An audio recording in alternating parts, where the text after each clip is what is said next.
Shalom, selamat pagi. Selamat menikmati hari baru, hari karunia Tuhan hari ini. Hari Selasa 25 Februari 2025. Dari Bukit Sion saya menyapa ibu bapa, saudara-saudaraku dan anak-anakku sekalian yang dikasihi di dalam Kristus. Kita memulai aktivitas kita hari ini dengan membaca firman Tuhan dari Mazmur 38 ayat 14 sampai dengan ayatnya yang ke-23. Namun sebelum itu mari kita minta kekuatan di dalam doa dan kita berdoa. Ya Tuhan, terima kasih hari ini Tuhan sudah membangunkan kami dengan tubuh yang sehat. Kami akan memulai aktivitas kami akan membaca, mendengarkan, dan merenungkan firman-Mu. Ya Roh Kudus, kuasai kami, agar firman-Mu ini dapat tinggal dan diam di dalam hati kami. Dengarkan doa kami Tuhan, dalam Kristus kami berdoa. Amin. Mazmur 38 ayat 14 sampai dengan ayatnya yang ke-23. Firman Tuhan demikian. Tetapi aku ini seperti orang tuli, aku tidak mendengar, seperti orang bisu yang tidak membuka mulutnya. Ya, aku ini seperti orang yang tidak mendengar, yang tak ada bantahan dalam mulutnya. Sebab kepadamu ya Tuhan aku berharap, Engkaulah yang akan menjawab, ya Tuhan Allahku, pikirku. Asal mereka jangan beria-ria karena aku. Jangan membesarkan diri terhadap aku apabila kakiku goyah. Sebab aku mulai jatuh karena tersandung, dan aku selalu dirundung kesakitan. Ya, aku mengaku kesalahanku. Aku cemas karena dosaku. Orang-orang yang memusuhi aku besar jumlahnya. Banyaklah orang-orang yang membenci aku tanpa sebab. Mereka membalas yang jahat kepadaku ganti yang baik. Mereka memusuhi aku karena aku mengejar yang baik. Jangan tinggalkan aku ya Tuhan Allahku. Janganlah jauh daripadaku. Segeralah menolong aku ya Tuhan keselamatanku.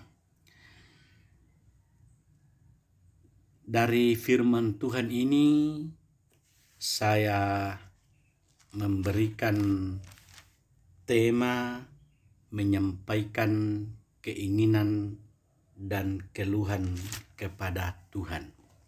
Menyampaikan keinginan dan keluhan kepada Tuhan.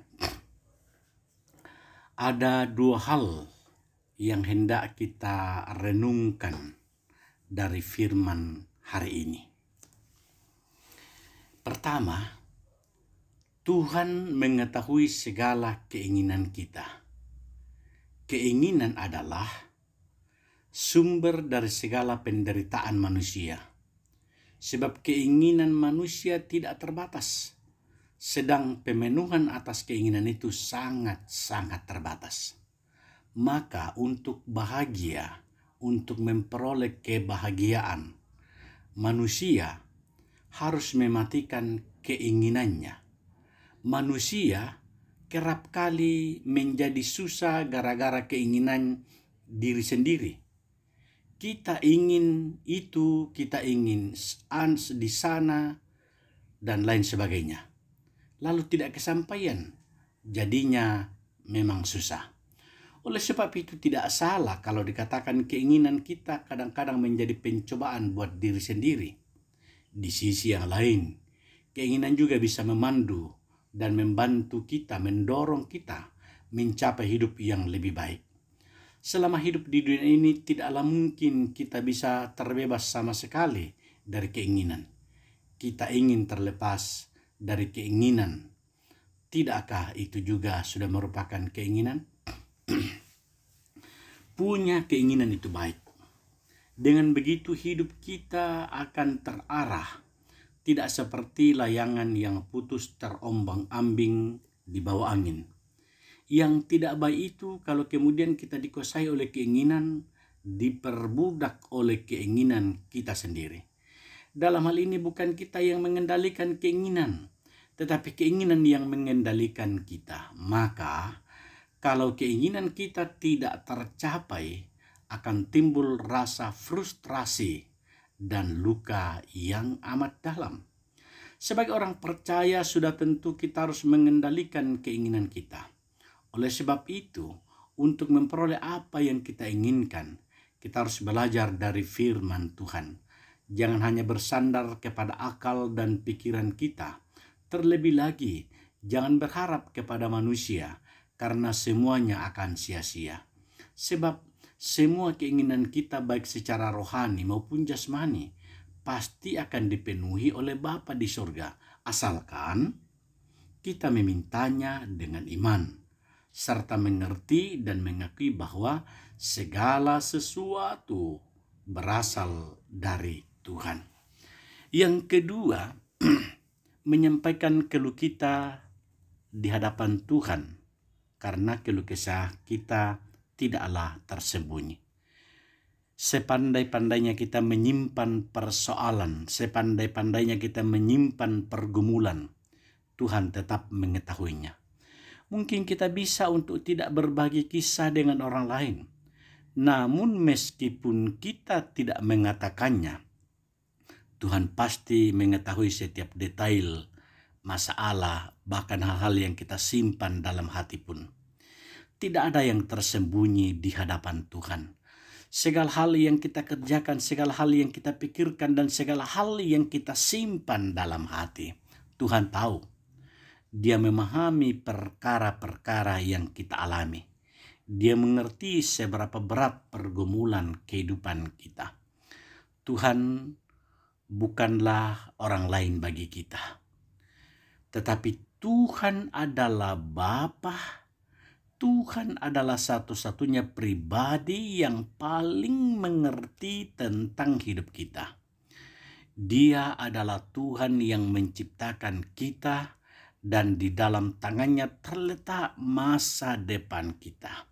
Karena itu, ibu bapa, saudara-saudaraku, dan anak-anakku yang dikasihi Tuhan, jangan pernah takut, jangan pernah khawatir, sebab tidak akan pernah ada seorang pencipta yang berniat merusak ciptaannya. Tuhan tahu segala keluh kesah kita. Tuhan tahu segala pergumulan kita. Tuhan tahu segala masalah kita. Karenanya kita harus menyampaikan segala keluh kesah kita kepada Tuhan, agar Dia menolong kita mengatasi segala keluhan kita, segala kepahitan kita.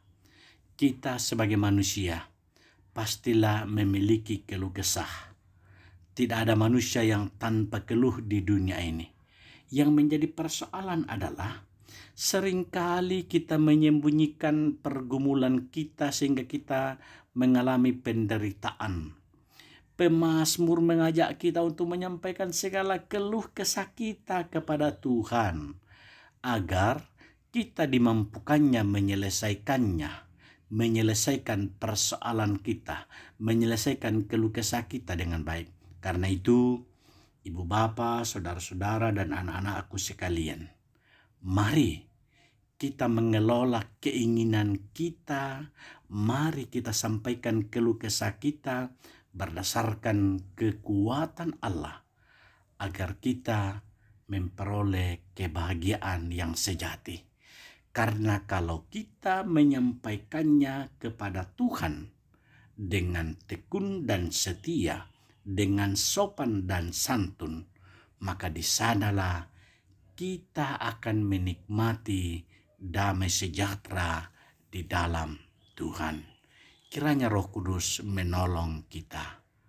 Mari kita berdoa. Ya Tuhan, Bapa yang rahmani dan rahimi, Bapa yang kami sembah, kami masyurkan, kami agungkan di dalam Kristus Yesus. Terima kasih firman-Mu Engkau sampaikan kepada kami, agar kami boleh belajar kepada pemazmur untuk menyampaikan segala keluh kesah kami, menyampaikan segala keinginan kami hanya kepadamu Tuhan. Kami berdoa untuk kehidupan kami, aktivitas kami, pekerjaan kami hari ini. Tuhan, ke dalam tangan-Mu kami serahkan seluruh pergumulan kami. Ke dalam tangan-Mu kami serahkan seluruh pekerjaan kami. Karena tanpa campur tangan Tuhan, kami tidak mampu untuk mengangkatnya. Kami tidak mampu mengelolanya. Karena itu Tuhan, tolonglah kasihani kami, lindungi, berikan kekuatan dan kemampuan agar kami boleh mengaturnya dengan baik untuk kemuliaan bagi nama-Mu. Kami berdoa untuk saudara-saudara kekasih kami yang sedang dalam pergumulan.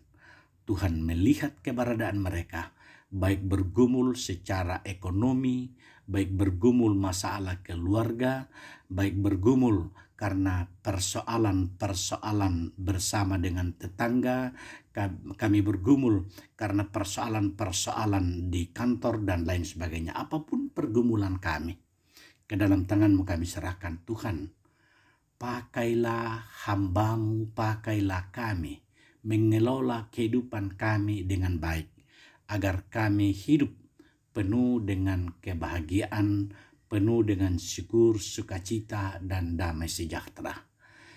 Orang-orang tua yang dalam ketidakberdayaan, orang-orang yang tertindas karena berbagai persoalan, orang-orang yang terpenjara, kiranya Tuhan mengasihi mereka, melindungi mereka, membebaskan mereka.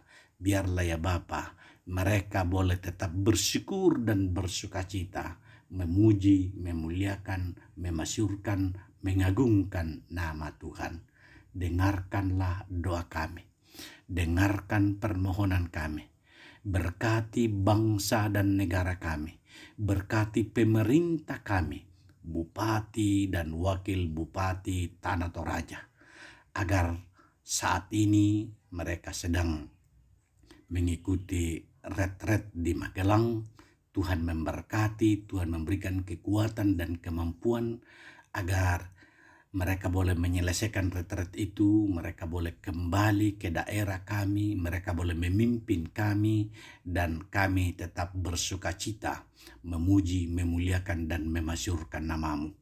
Dengarkan doa kami Tuhan, karena kami berdoa kepadamu di dalam Kristus kami bermohon. Amin. Selamat beraktivitas, Tuhan memberkati, semoga kita senantiasa dalam perlindungan dan pertolongan Tuhan. Kurang semangat.